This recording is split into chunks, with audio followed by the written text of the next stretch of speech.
Mr. Squidward, welcome to the night shift.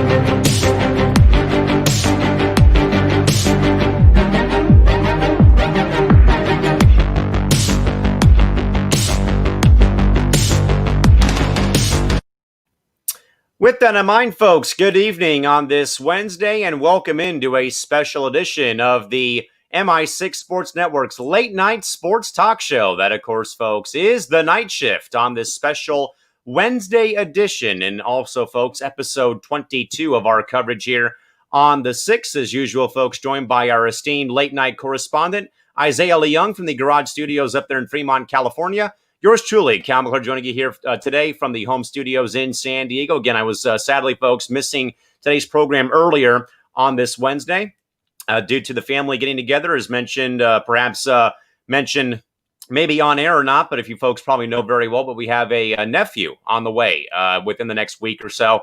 But of course, we'll get into more about Gary's interview and some of the big sports news of the day in just a few moments. But of course, Isaiah, good to see you. And of course, a great job by the WST team while I was gone with the Gary Washburn interview. Well, more about that momentarily. But Isaiah, good to see you. And how are we doing tonight, man? I'm doing well, Callan. I've kind of drained a little bit, but I had another cup of coffee, so I should be good to go, hopefully. But yeah, you know, Gary Washburn, one of the nicest and chillest guys that I've ever met and ever interviewed in my entire life. In sports media. This guy was fantastic.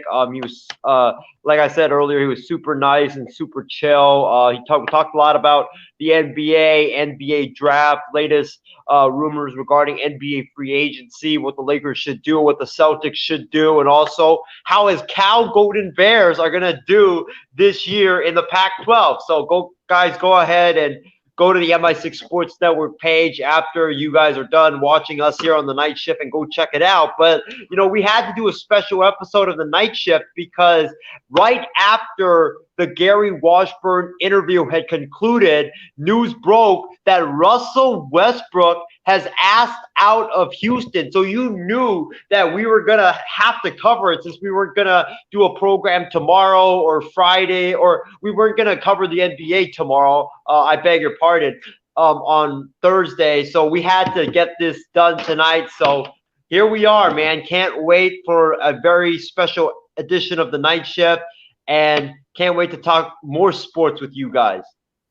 So again, folks, as a reminder, this is a special edition of the Tuesday, Saturday, and Sunday program here on the 6th. That, of course, is the night shift. Again, Isaiah and myself come here usually Tuesdays, Saturday, and Sundays. Again, to recap all the big games, big plays, big news of the day. But again, with me being gone earlier today, as mentioned, folks, my sister-in-law expecting her second child come next Thursday. Kind of got together for some pizza and some cold beer today at one of our favorite restaurants before, of course, they go their separate ways, and hopefully everything goes according to plan by next week. But again, folks, we again came your way today with a special edition of the night shift here on this Wednesday to again kind of catch you up on some of the other news though that probably was going on, as we had already said though, but we weren't able to, of course, talk more about what has gone on in the sports world today on Wild Sports Talk earlier, as we already have seen it plenty of times though. But again, Gary Washburn of the Boston Globe joining Stephen, Isaiah, and John Mathis earlier tonight. With that, Isaiah, we'll go to you now for a brief Cliff Notes recap of Gary Washburn's interview from the Boston Globe. Again, folks, you can catch that interview live on the Facebook page or, of course, via Anchor or your podcast app right here and right now. But Isaiah, of course, Gary Washburn, probably one of the most respected writers out there, I'd say, in the NBA, of course, not just covering the Celtics, but the entire league as a whole, though. For the Boston Globe, Isaiah, give us a Cliff Notes version of Gary's interview and all the goods from Mr. Washburn's appearance on WST earlier on Wednesday. Yeah, so it was a privilege and a great honor to interview Gary Washburn. Gary, if you're listening, man, thank you so much for coming on the show. Really appreciate it. We definitely got to get you on again. This was such a great program. But in terms of the interview, we started out by talking to Gary about what the Boston Celtics needed to do, and also we talked about Gary's experience in the Orlando bubble because he went down there. He was part of the media coalition that went down there to cover the the Orlando bubble. So it was a very unique experience for him. So we asked him about it, and he said that he really opened up to us. He talked about in the first week of the bubble when he first got down there, how he had to just stay in his hotel room for the first 7 days of that week. And it was very tough because when you're stuck in your hotel room with nothing to do, all you can do is like sleep, do virtual or do video calls, play PlayStation, watch TV. There's just really nothing to do for that amount of time. So it was really boring for him. But, once they got out of that quarantine period, he opened up about all the COVID tests that the NBA made him do. Like, I think he said he did 80 of those tests where you swab the nose, which I've had one of those before. It's very, very painful. So imagine having to do 80 of them. Yikes. And then he talked about, it was for him, it was like basketball heaven. It was like basketball heaven because, when he finally got out of the hotel room, he got to, from morning to nighttime, it was basketball, basketball, and basketball for him. He got to, go to whatever practice that he wanted. Like the media members were given a list of all the teams that were practicing at whatever time and at whatever place, and they could pick and choose whichever team that they wanted to go watch that day. And he said it was like kind of like a buffet, like there was a lot of choices. You could go watch the Suns practice, and then you can head over to watch the Lakers practice. It was just so good, especially if you're a basketball fan, to be able to go watch however many practices that you wanted. And my favorite part of the interview, like about the Orlando bubble part, was that Gary Washburn took us inside like the food part of it. Like I'm a huge foodie, as Callan, John, and Steven and the rest of our network probably know. But he said the food wasn't really that good. They had eggplant parmesan, which wasn't that good. They had some restaurants that you could order from if you didn't want to eat the free food that the NBA gave you.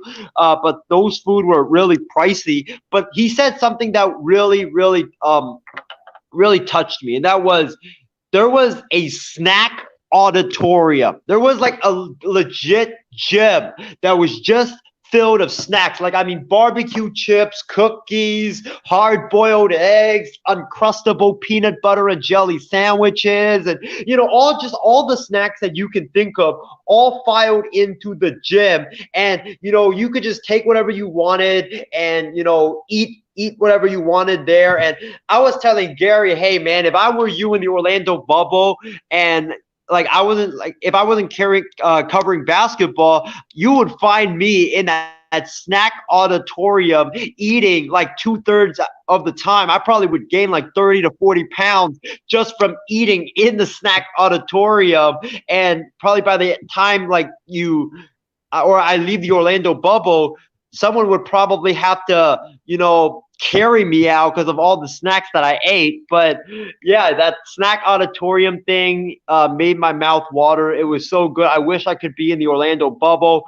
And then after we talked about the Orlando bubble, we just talked about the NBA draft. We talked about what Minnesota and Golden State should do. And, something very interesting that Gary Washburn did mention in our interview was that he said that I think Christy Wilson asked this question to him, and that was, he said it was, the question was, which player in this upcoming NBA draft, since this NBA draft is going to be so unpredictable, there's just a lot of question marks coming in. There's not one guy that people are like, yeah, this is the consensus #1 pick. He said that the guy that he thinks could be a superstar in this draft is the player from Israel that not a lot of people are talking about, and that is Deni Avdija from Israel. I think he's a power forward. I might be wrong on that, but he said that if he had to pick a guy that could turn out to be a superstar from this draft, it is Deni Avdija. And,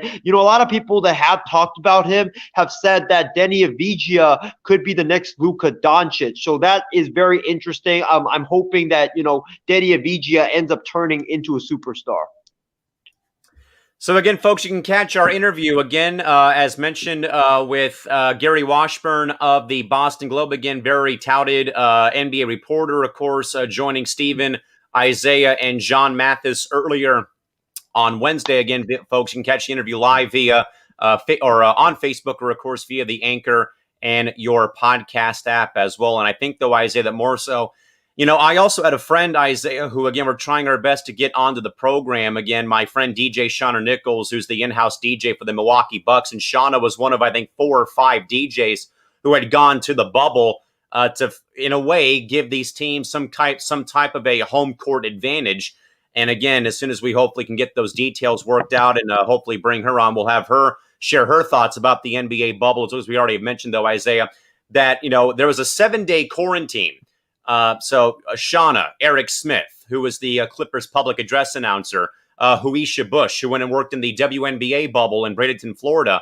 Some of my colleagues that I know had gone to Florida, and there was a 7-day quarantine and really couldn't do a whole lot. It was pretty much get food delivered to your house or to your hotel, COVID testing, and pretty much just waiting to kind of clear that week. And then it was right into work pretty much and stuff of that caliber. So again, folks, catch Gary Washburn's interview again via the Facebook, of course, on the MI6 page, or you can also find it via Anchor and your podcast app. Isaiah, what do you got for us, buddy?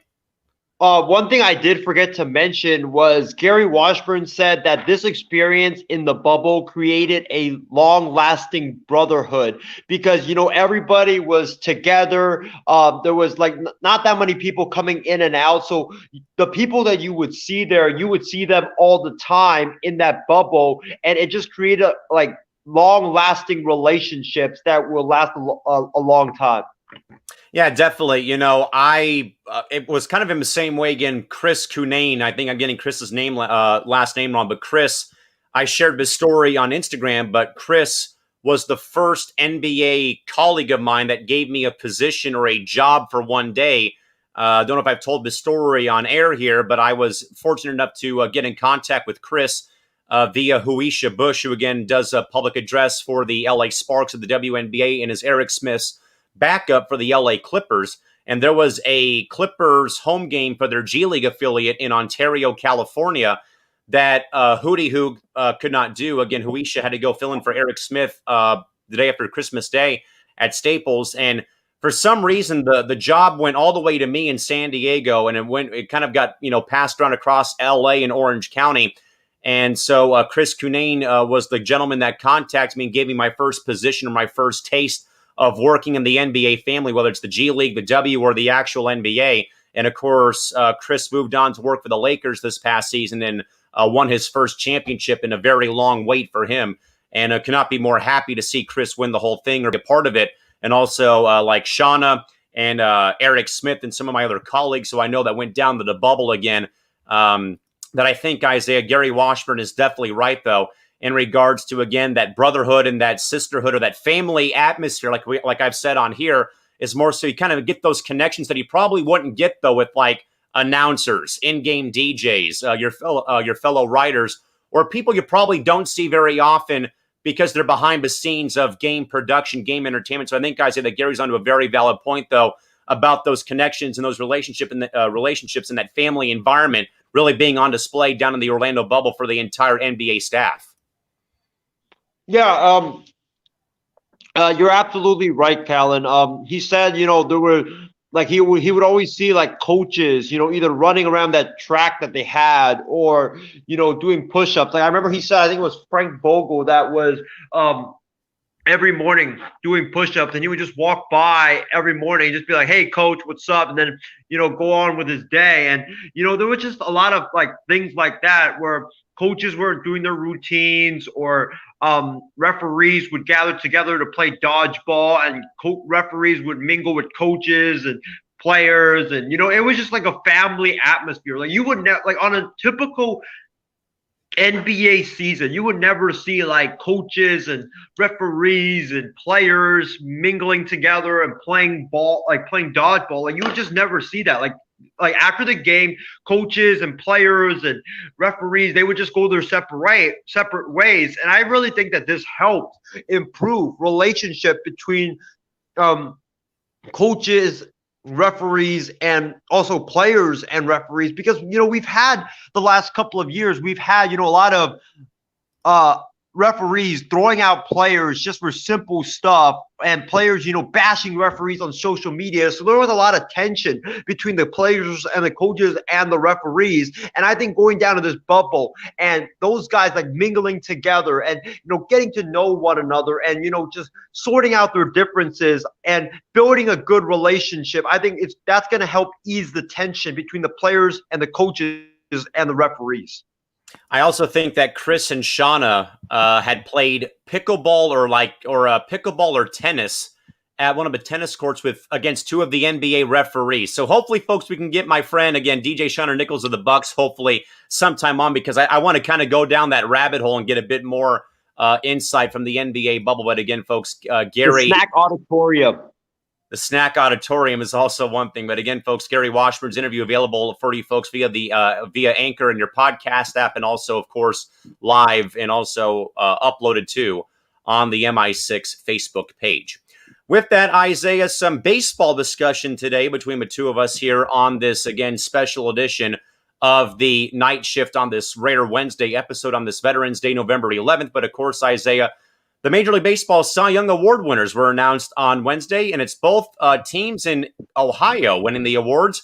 It is Shane Bieber in a unanimous vote for the American League, and Trevor Bauer, the now free agent Reds pitcher, who wins in the National League. Honestly, Isaiah, probably though for the second time this year on this very young voting season, we have seen probably the right two guys win the awards, though. And I think, though, Isaiah, honestly, Shane Bieber was probably the most untouchable pitcher starting-wise in the entire American League, and probably for that matter, all of Major League Baseball, with his insanely low ERA, the strikeout numbers through the roof this year, and really being an untouchable force up there in Cleveland. And of course, Trevor Bauer had another great year in Cincinnati, though he does hit the free agent market. Isaiah, your thoughts, though, in reaction to both Bauer and Bieber winning the American League and National League Cy Young Awards on Wednesday? My thoughts on this is that it's a no-brainer, because Shane Bieber, like you mentioned, Callan, he was untouchable. He was the best pitcher in the American League for this entire 60-game season. I think he was also I don't know if he was actually in the running, but according to some media folks and articles that I read, he was also, like, they were touting him as maybe an MVP candidate. That's how great he was for the Cleveland Indians. And then you move to Trevor Bauer. I mean, this guy was tenacious. He was dominant. He was nasty. He was very good for the Cincinnati Reds. And, he was like, he had a very low ERA for the Reds. And that's very huge, because that ballpark, that's a hitter's friendly ballpark, and to have that type of an ERA in that ballpark is remarkable. So it's a no-brainer. These two guys were the best starting pitchers in the respective leagues, and they 1,000% deserve these awards. Absolutely. Both Bauer and Bieber untouchable throughout the course of a season. But once more, folks, as already stated, though, but Trevor Bauer and Shane Bieber, the winners of the Cy Young Awards over in Major League Baseball.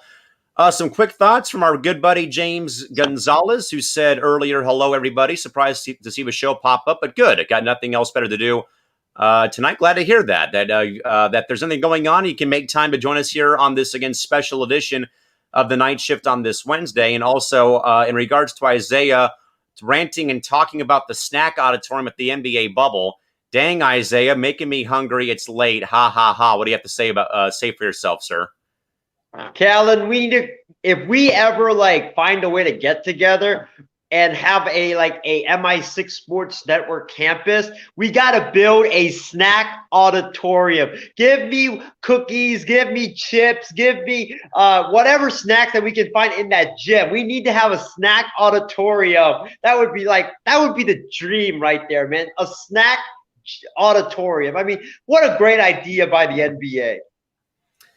Then again, with some of the stories we heard, Isaiah, of players ordering DoorDash and that Suns player crossing that invisible line in the sand, and he has to quarantine for 3 days or whatever, we may have to put that type of limitation into no pizza delivery, sadly, to the bubble. And also our good buddy Martin Garcia, DJ Khaled.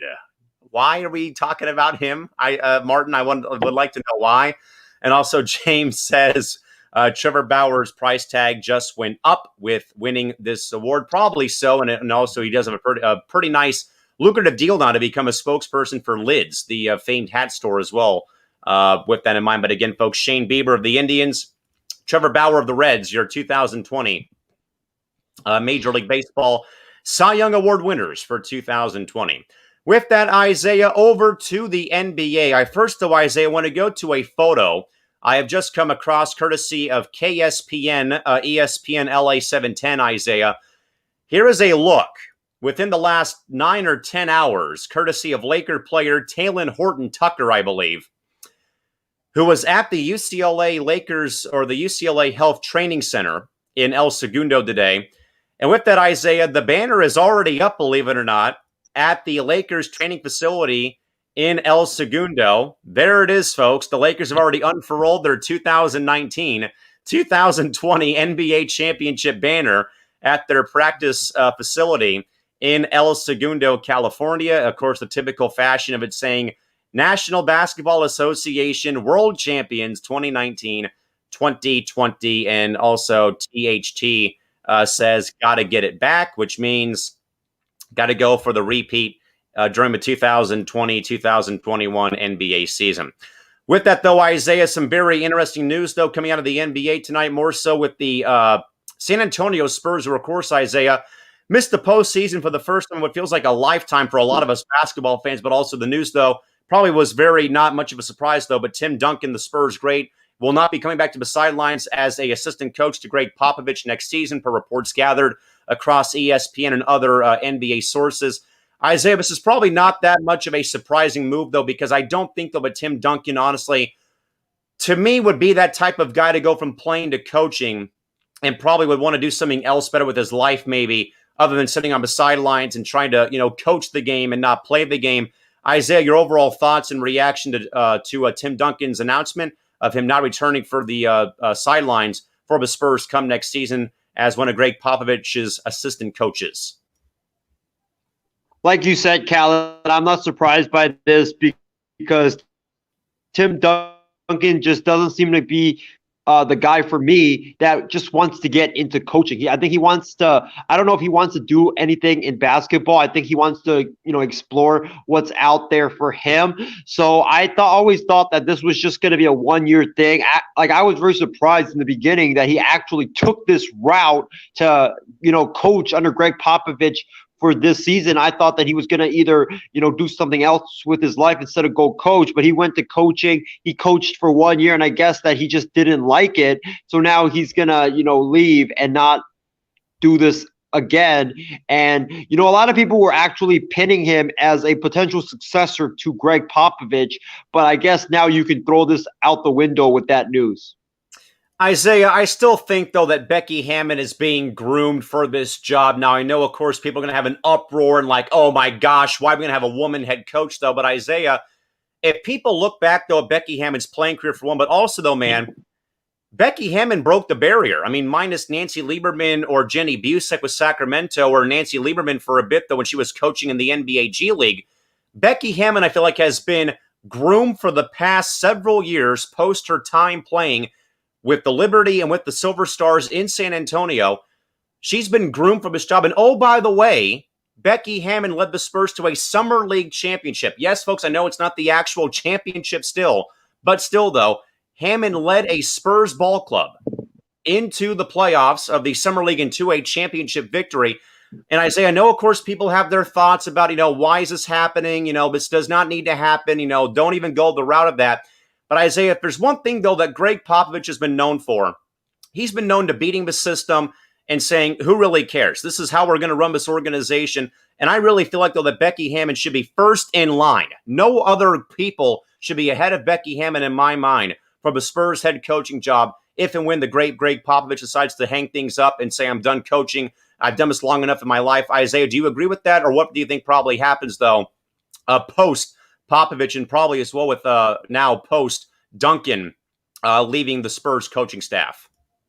When Tim Duncan came back last year to coach, or when he came to coaching, actually, I thought that, that move signified that he was the successor to Greg Popovich. I thought that, he was coming in to be groomed as Greg Popovich's successor. But then with the news today that he was leaving the Spurs and leaving the coaching staff, my thoughts has changed, and now it's, yeah, I think Becky Hammon is the front runner for this job because, like you said, Callan, she's been groomed for so many years. She was the one that first broke the barrier when it came to women coaching in the NBA, and now I think that with Duncan out of the mix, well, Duncan could always come back, but I highly doubt it. But with Duncan out of the mix, I think that Becky Hammon is first in line for that job if and when Greg Popovich does retire.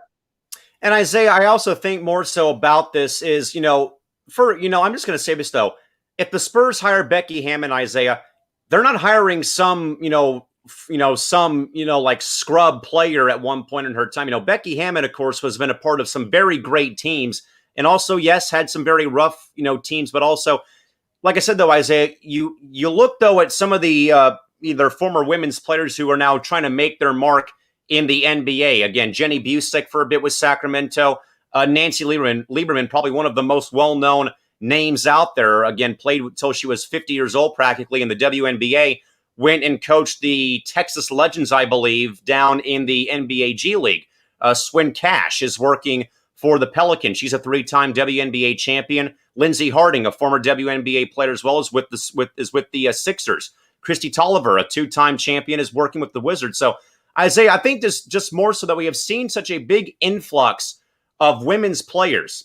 And a lot of them, though, being notable names, Isaiah, like Hammon, like Lieberman, and like Swin Cash, again, a UConn alum, and again, a UConn great, though. But Isaiah, eventually, though, man, do you see someone like a Becky Hammon or someone else who probably is not tied into the NBA directly, like maybe from the G League or from the WNBA, getting a coaching position or a head coaching job sometime in the not-too-distant future in your mind? If for me, I think it's gonna be like probably in 5 years. I think Becky Hammon gets that head coaching job that would break the barrier, because even though like right now, yeah, there's women breaking into the NBA and starting to coach and work for NBA franchises, there's still an uneasy feeling among owners and GMs and players when it comes to hiring women to be a head coach. So I think that, I think Becky Hammon will ultimately be the one to break that barrier. And I think that she's going to be the first one to do it with the San Antonio Spurs as Greg Popovich's successor, because like you mentioned, Cal, Greg Popovich doesn't care about stereotypes. He doesn't care about, a woman can't be a coach in the NBA. For him, it's like, who cares? As long as they help you win games, then, they can be a part of your organization. That's why he hired Becky Hammon in the first place, because he thought that, she being on his coaching staff would help the Spurs win games. And I think that, she's been there for, I believe, 4 years now. She's being groomed to take over for Greg Popovich. So I think she's the one that will break the barrier and be the new head coach of the San Antonio Spurs when Pop ultimately retires.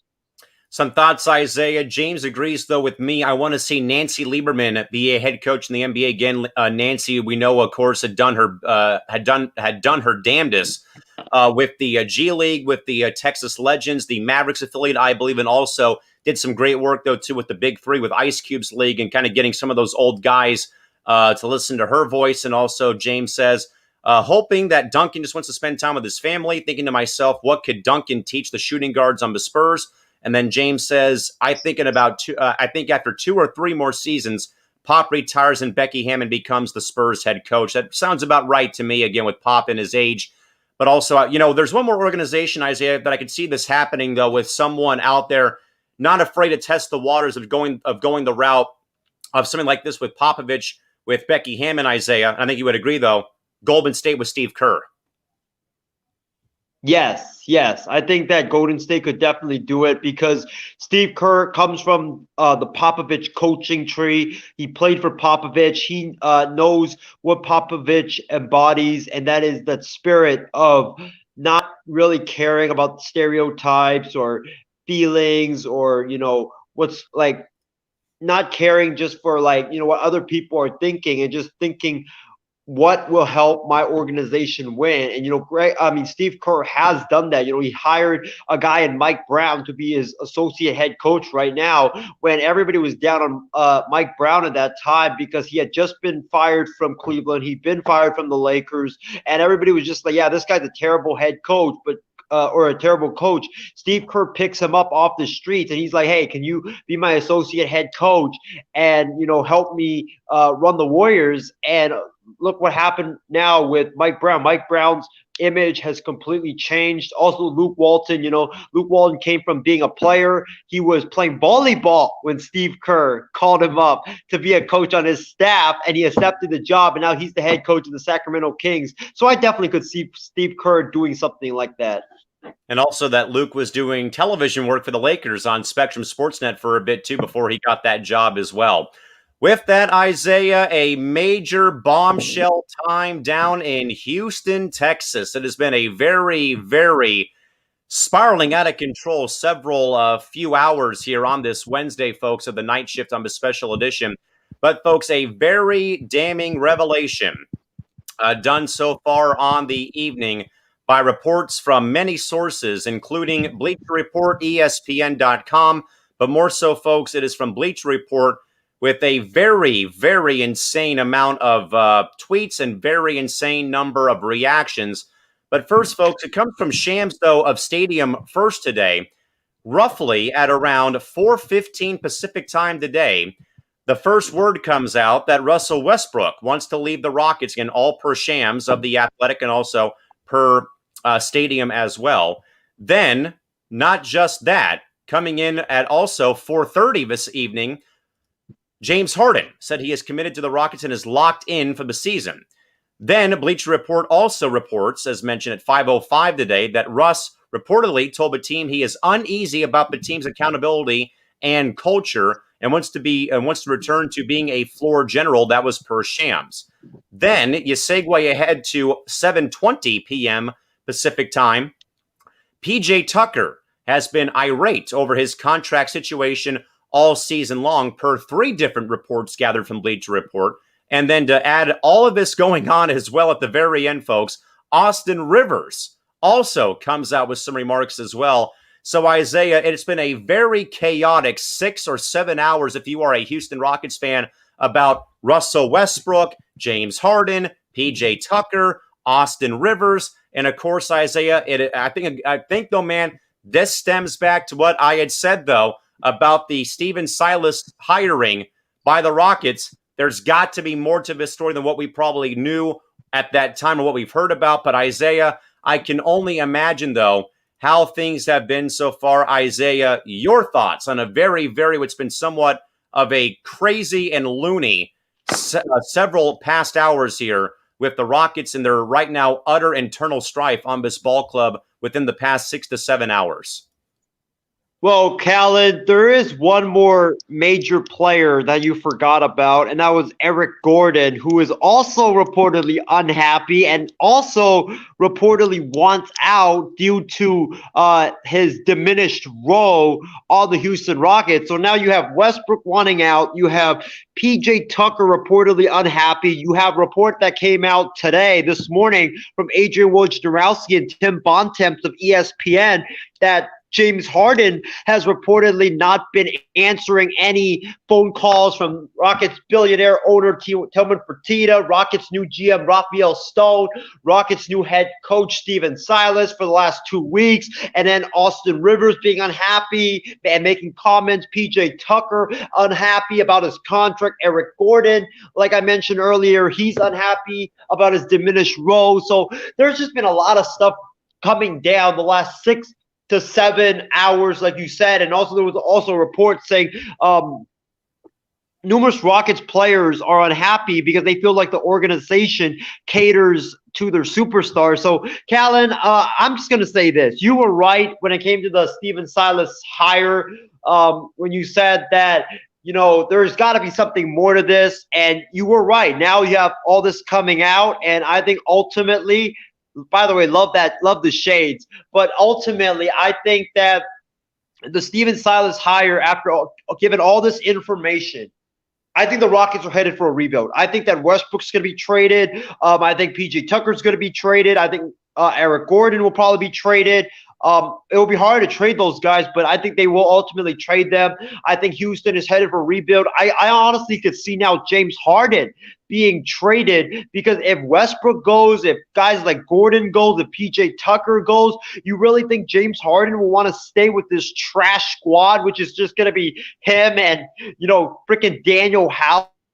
No way in hell is he going to stay. So I think that the Rockets are headed for a rebuild. That's why they hired a young up-and-coming coach in Steven Silas to help, rebuild this ball club. They are headed for a rebuild. And this is, it's just sad to see what's happening with the Rockets, because let's not forget, the Rockets were super close to going to the NBA Finals back in 2018 against the Kevin Durant, Stephen Curry led Golden State Warriors. Until Chris Paul got hurt, they were the prohibitive favorites because they had a 3-1 lead. Chris Paul gets hurt, or they had a 3-2 lead actually. Chris Paul gets hurt in Game 5, and they had a chance in Game 6. They had a big lead in Game 6, but they blow it. And then Game 7, they have a big lead as well, and then they start missing threes.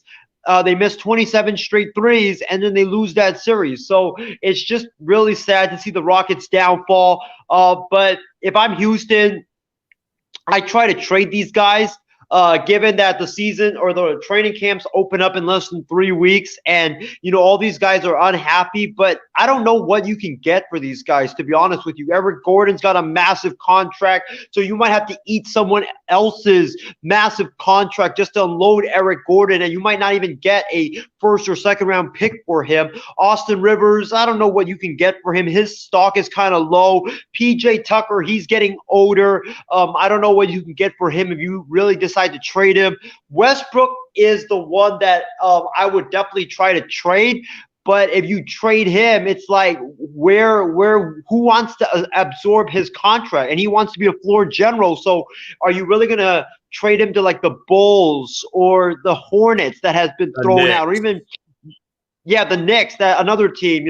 I think the Knicks would be a very logical destination for Russell Westbrook, given the fact that they are desperately trying to find a superstar. And what Russell Westbrook, I don't think he really cares about trying to win a championship. I think he just wants to get back to being happy in his role as a floor general instead of trying to share the ball with James Harden. So there's a lot of uncertainty right now in Houston. It's going to be interesting to see what they do in the next several weeks. If they do try to trade these players or try to mend the fences with these players, given the fact that training camp opens up less than 2 weeks from today. Isaiah, I don't think I've seen a franchise or a team have this much internal turmoil after the firing of a head coach and releasing a general manager, and it seemed like the whole team just says, I'm out of here. I want to get out of this place and, move on. It reminds me a lot of Eric Bledsoe tweeting from that Phoenix area barbershop. When the Suns were having a very dreadful early start to the season, and he tweeted to get me out of here. He got fined for it. And of course, the Suns dealt him to Milwaukee, where he ultimately had himself a career bounce back. But Isaiah, like I said, though, I don't recall those ever in my time, though, seeing a franchise just totally, fall from the sky in such a very fast, at such a high speed, though, where after the coach gets canned, the GM moves on, and then 2 new guys come in, and it's like the main guy wants out, the other main guy wants out, then all the role players want out. I just don't recall ever seeing a time, though, where we probably have seen an entire team, it seems like an entire team, Isaiah, want to leave a market because of the coach being gone or the general manager being gone and stuff like that. Isaiah, can you ever recall, though, a time, though, where we probably have seen this, though, where we've had this much like resentment from a franchise after 2 moves that were made to both the coaching position and also the GM spot? I think I would have to go back to baseball because I remember, I think it was the Marlins from 2 years ago when Derek Jeter first took over. And then Derek Jeter announced that his ownership group was going to slash payroll. And then all of a sudden you started hearing rumors. Giancarlo Stanton wants out. Christian Yelich wants out. And then after those two guys get traded, it's like JT Realmuto wants out. So I would say the closest to this would have been the Marlins, but the difference between the Rockets and the Marlins situation is that the Rockets, all these people wanting out, it came hours after each one wanted out. For the Marlins, it was like days, weeks, and months, like after one guy wants out. So I would say the closest has got to be the Miami Marlins. Yeah, I think the Marlins are a fair comparison, more so with, I think, Isaiah, we think about fire sales in regards to the Padres in the early 90s with Sheffield and McGriff being dealt away. The Marlins in 2012, after they had gotten Jose Reyes, they dealt away those guys. And other teams that have done those fire sales, though, in the past to get, slash payroll, get rid of the high-priced superstars. Some thoughts here, Isaiah, from James. He says, how about the Clippers move to Seattle and you have Sue Bird become the head coach of the newly renamed Seattle Supersonics? Can I make a suggestion? Can Diana Taurasi, the GOAT, take over for Monty Williams and coach the Phoenix Suns instead of him? That'd be very awesome. Also, James Gonzalez says Westbrook needs to go or be somewhere where he can do less and be more efficient. And also, he says Steven Silas looking around like, what? It's like the Minion meme. What? It's that GIF. Remember, like that guy walks into the house and he's like, "What's going on? Why is the house all empty?" Oh yeah, that's a good one. It could be like The Simpsons too, where the guy walks in, takes his hat off, puts it on the rack, right, walks in a circle, puts it back on, then leaves. Could be one of those too. James, though, I think is James has a very good point, though. Isaiah, excuse me.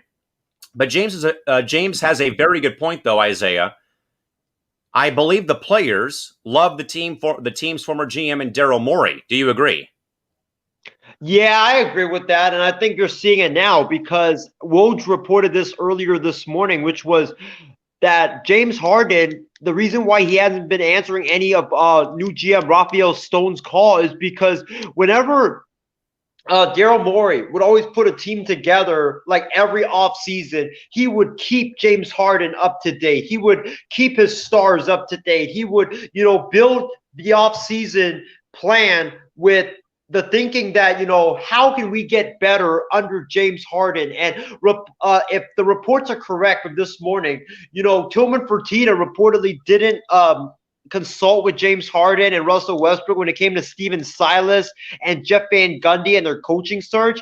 And also, like, he only told them, like when he was making the hire of Steven Silas, that he was going to hire them. So of course they had to say, yeah, sure, we're on board because why? Like they can't really say, oh, I'm opposed to it after the coach has signed the contract. So I think just there's a lot of there's a lot of bad communication going on in Houston, and I think that's what is going on in this situation. But if you're the Lakers, man, I will try. Like, I know they don't have any draft picks for like the next couple of years. They only got their first round pick this year.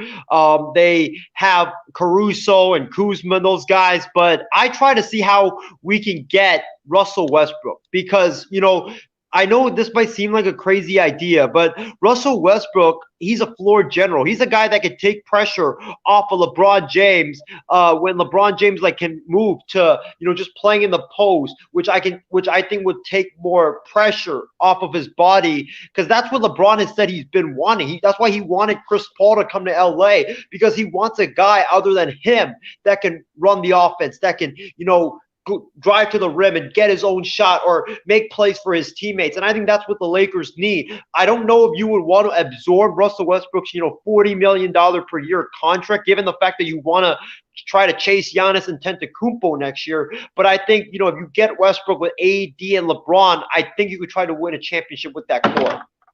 And also, I mean, it may sound, illogical, but, Russ is a UCLA alum who would not want to come back home and play in front of family and friends at Staples Center when fans are allowed back in.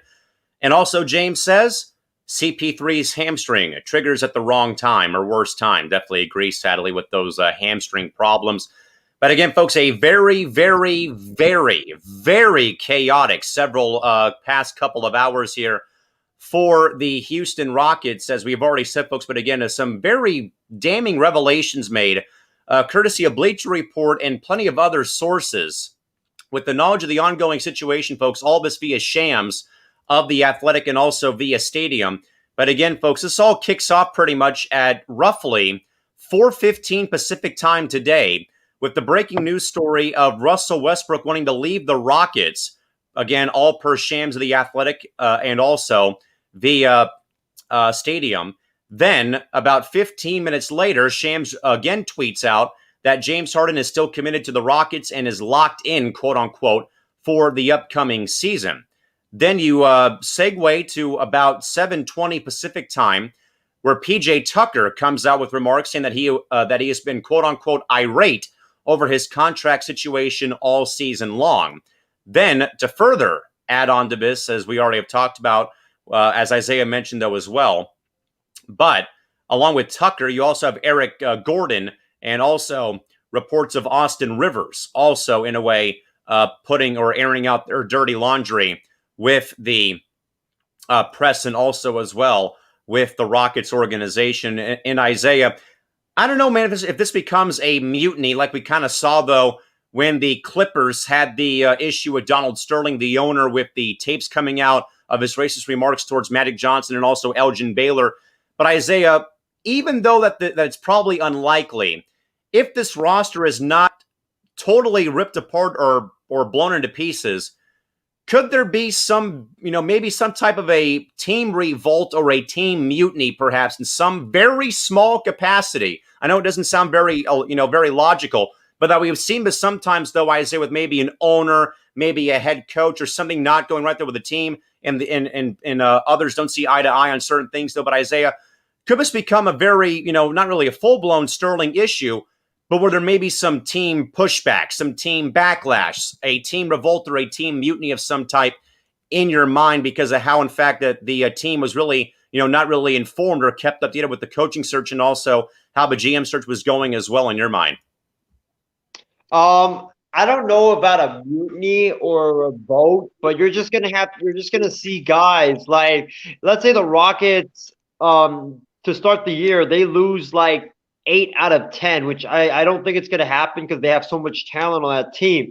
But if they lose like 8 out of 10, or they have like a losing streak in the middle of the season, or let's say they get bounced out of the playoffs, then you're going to hear more of these rumors, because I think the players, like, they don't have any chemistry. That's what I see from this Houston Rockets team.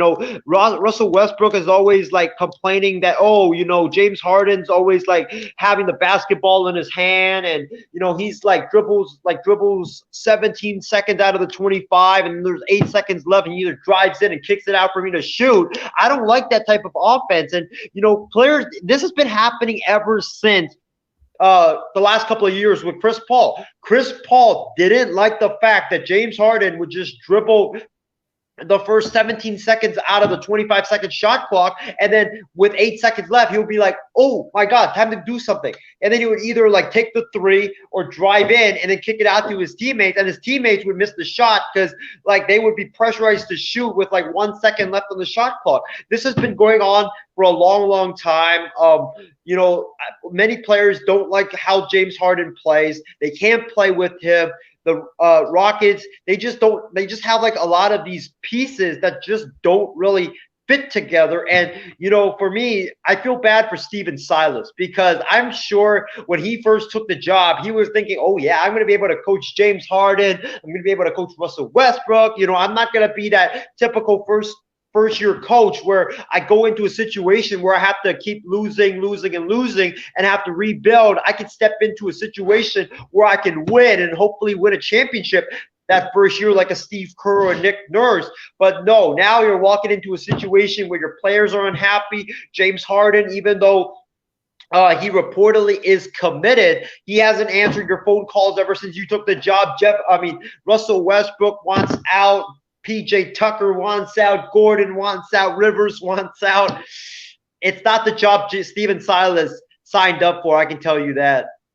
Definitely a rough start to the rookie campaign for the rookie head coach in place of Steven Silas. But again, folks, a lot of internal strife right now on this Rockets ball club, as already mentioned, folks. We've already stated, though.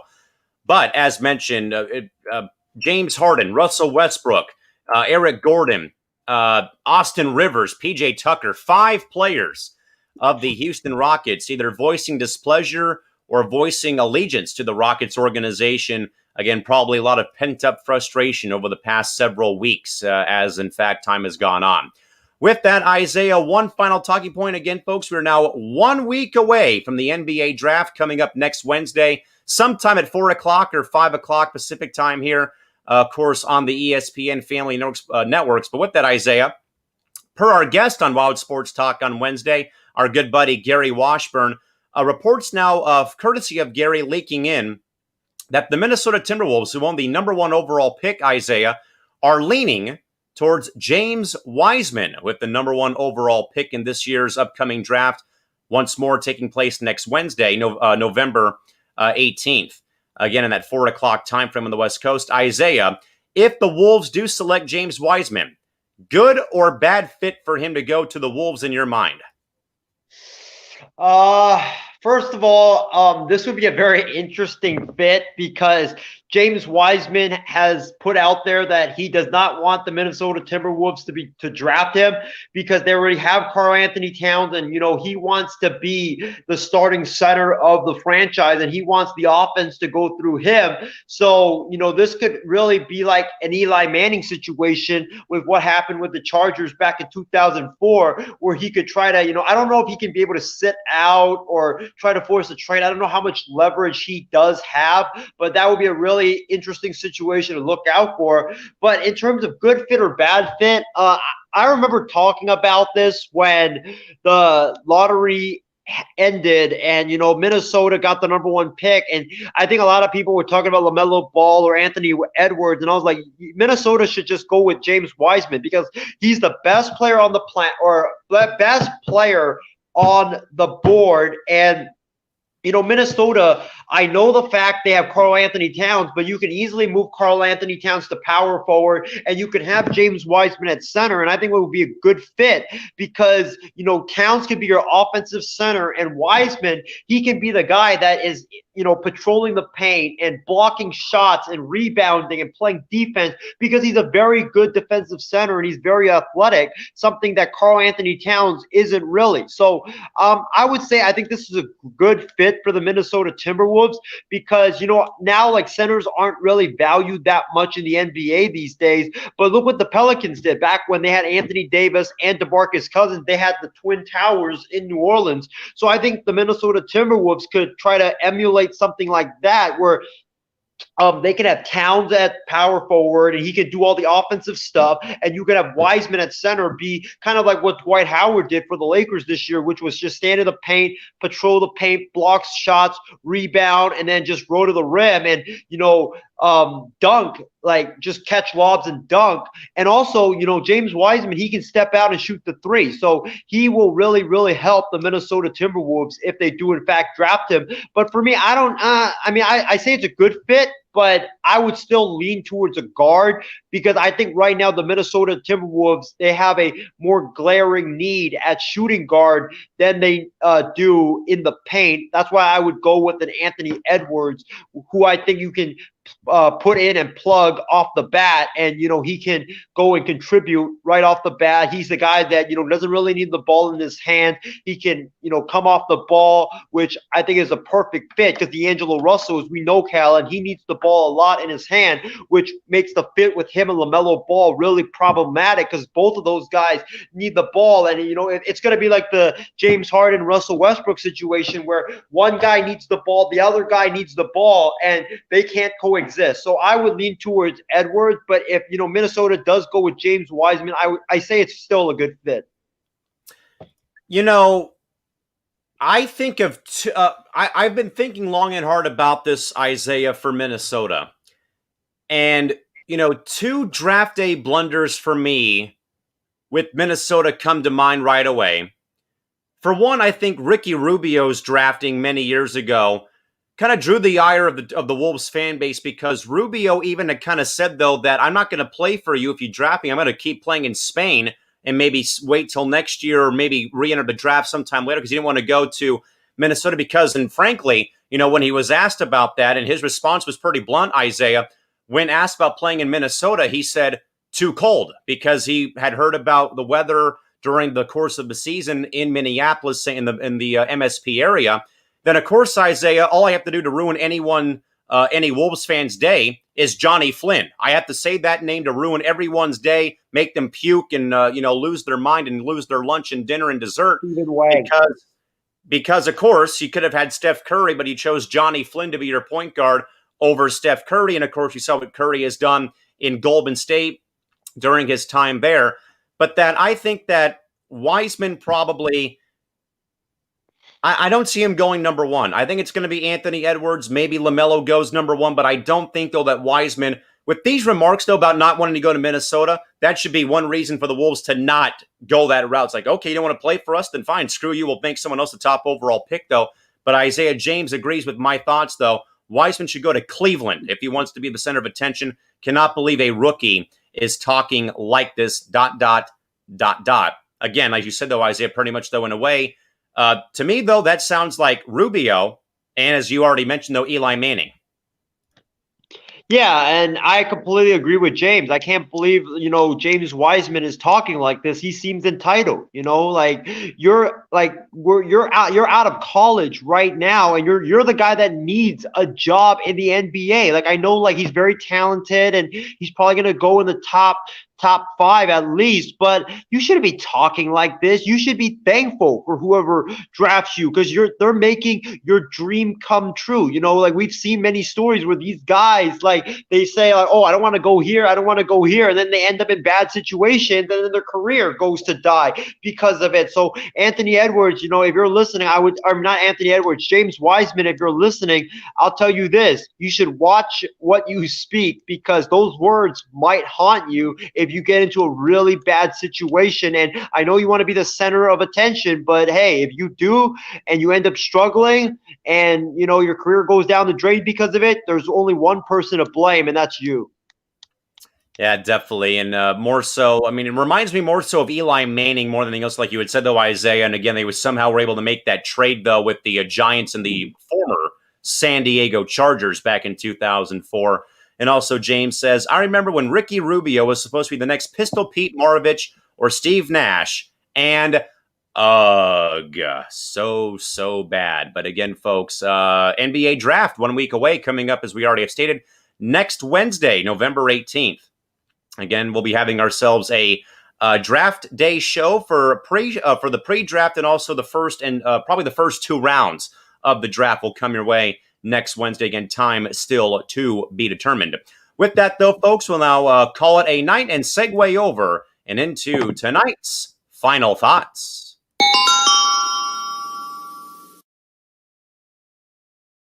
Time to wrap up this very special edition of the night shift on this rare Wednesday of our program. Isaiah, to you, what do you got for us? Well, as always, Callan, before I get into my final thoughts, I want to thank James Gonzalez and Martin Garcia for tuning in to our show tonight. We really appreciate the love and support that you guys give us, and we always appreciate you guys always tuning into our programs. So thank you guys so much, and keep tuning in. Really appreciate it. But I also want to thank Gary Washburn for taking the time out of his busy schedule and coming on today. He was fantastic, and we look forward to him coming back on our show, maybe like once the NBA season starts back up again. But yeah, he was great. He provided us with great information. He opened up about his bubble experience. He opened up about, or he talked to us about, what the Celtics, the Lakers, and what the Wolves and the Warriors should do when it comes to the draft and free agency. So make sure you guys go check it out. It's on the MI6 Sports Network page. It was a phenomenal interview. Go check that out after this show is over. But my final thoughts, Callan, is I can't wait for the next 2 weeks, because we've got some great stuff happening the next 2 weeks. We've got not the next 2 weeks, but next week. starting on Monday, ladies and gentlemen, on Monday, Wild Sports Talk, I will be unveiling my top 10 NBA mock draft. I will be unveiling that on Wild Sports Talk, and Callan and John will be analyzing all the picks, probably the crazy picks that I have, and maybe even crazy trades that I have, like maybe Devin Booker goes to the Lakers, But make sure you guys tune in for that. That comes on Monday. I will be unveiling my top 10 NBA mock draft. You won't want to miss that. And then on Wednesday, November 18, like Callan mentioned, we are going to have our first annual NBA Draft Live show. I don't know if we're going to do a pre-draft show yet. The details haven't really been ironed out. We'll get it to you once we do iron it out. But I think right now we're going to start either at 3:30 or 4, and we're going to watch the NBA Draft with you guys, and we're going to watch as each pick comes in and break it down one by one to see which player is a good fit for this team or which player is a bad fit and stuff like that. So make sure you guys tune in. The show will either start at 3:30 p.m. Pacific time or 4 p.m. Check back up with us in the next couple of days, as we will have those details ironed out. And last but not least, make sure you guys tune in.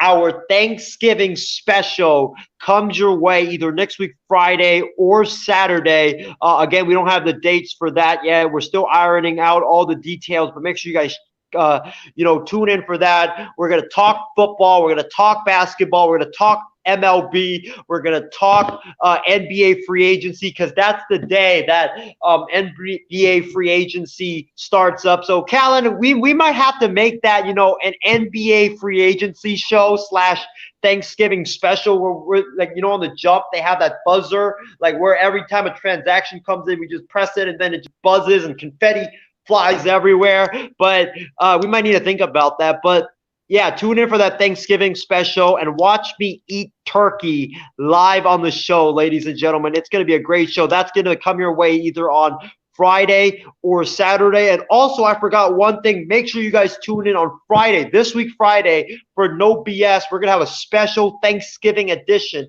of the Power 5. I'm not going to give it away. You guys can keep guessing what it is for the next couple of days. Here's you, here's Matt, there's you, there. All of us after Thanksgiving next Thursday, the late great Chris Farley and Matt Foley in a van down by the river, going through the table as one of our new reaction gifts here on the program. Of course, folks, a major shout out again to Gary Washburn of the Boston Globe for again taking the time out of the busy schedule. I've been there plenty of times where you're doing a gazillion different things at once, and it's hard to kind of make time to do stuff like that. But once more, again, very grateful for Gary Washburn joining the crew here today on this Wednesday. And again, a major shout out and salute to all of our veterans on this November 11th for the Veterans Day holiday. Again, thank you again so much for your hard work and dedication and your service for our nation, and for that matter, anyone else serving with a different army or a different military branch around the world. Again, thank you all so much for your outstanding work, keeping all of us safe. And also, folks, again, as a reminder, but plenty more coming up throughout the remainder of the week, as already mentioned plenty of times. But again, folks, I'll advise you once more. But again, please, folks, stay tuned to our social channels. So again, Facebook, Twitter, Instagram, mainly more so Facebook and Twitter more so for the updates. And we'll have more about that as we are able to, again, lock down stuff. And we'll be sure to, again, get that word out to you folks as soon as we can. Isaiah is saying, I will be going into hiding if the 49ers lose. At an undisclosed location, too. So you might not see me for the next 3 days after Sunday. Isaiah Bugs Bunny says, no. You're not immune from going into hiding because your teams lose. I mean, if I have to be here when the Vikings beat the Bears on Monday, I'm going to be here when the Vikings beat the Bears on Monday and own up for my team being dreadfully bad come Monday Night Football. But again, folks, for Isaiah Leung and the entire cast and crew here of the MI6 Sports Network, yours truly, Callan McClurg, saying goodnight from San Diego. Again, we'll see you folks back here for Fan Response on Thursday. And again, no BS on Friday. And also, we are back, folks, on the night shift again, coming up on Saturday and on Sunday, as Christy Wilson at the final buzzer comes in and says, Isaiah will probably be in a bunker. That's not going to happen. Again, he's going to be here regardless if he wants to be here. I'm going to get dragged out. Yeah, they're going to drag him out, and it's going to be a mash unit. They're going to put him on the stretcher, drop him a couple of times, like you see in European soccer, then load him up and sit him up and handcuff him to that chair he's sitting in Fremont, California, and he's not going to go anywhere, and he'll be pretty much force-fed to talk about the Niners losing this upcoming Sunday, more than likely. But again, folks, with the entire cast and crew here of the MI6 Sports Network and for Isaiah Leung, and again, yours truly, Callan McClurg, a pleasant good night to you folks on this Wednesday. We'll see you folks back here on the night shift on Saturday and on Sunday. And again, back, folks, on Thursday for Fan Response and No BS on Friday. Till then, folks, have a good rest of your night. Take care. Please stay safe and stay healthy. And so long, sayonara, and farewell. We are out of here. Till next time, good night. Bye-bye.